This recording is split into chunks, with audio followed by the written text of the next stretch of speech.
domestically, what would be your issues? Jobs, jobs, green jobs, jobs. So, and very specifically, I always like to talk in specifics because people want to know what's your actual plan.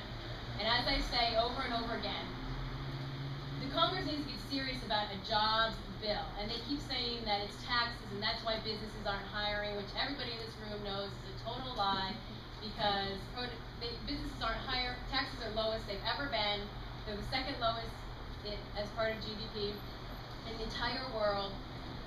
And companies aren't hiring because they can squeeze productivity out of its current workforce, and that is why they're not hiring. And so there's only one thing you can do to spur competition, and that is the government. The federal government is the biggest player on the block, and they should be using their power.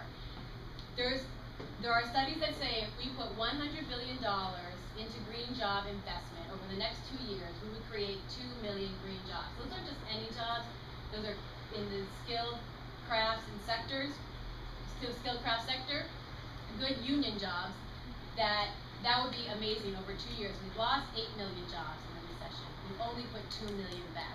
So no one can tell me if the government starts investing that money, and we can find $50 billion each budget in 2 years to make that happen, that companies are going to see, oh, the federal government's creating capital, they're making inventions, they're creating jobs, we better get up, they're going to want to get in on that action because they'll want a piece of the pie.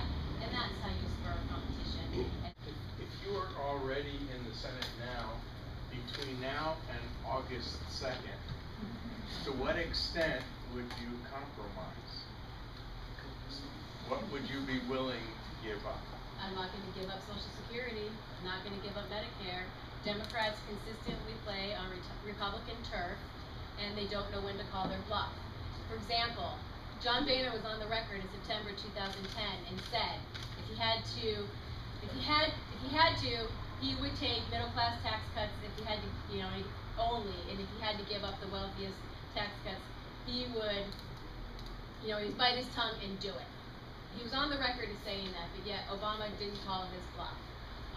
And I think that because they are not going to let the country go into default, the country has never gone into default, and the reason why they're not going to is because their number one source of support, Wall Street, would be completely annihilated if we went into default. And you can see it from businesses and chambers of commerce who are telling the Republicans, you can't do this.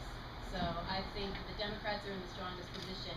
And of course you can compromise somewhat, but they have the power, they just don't use it.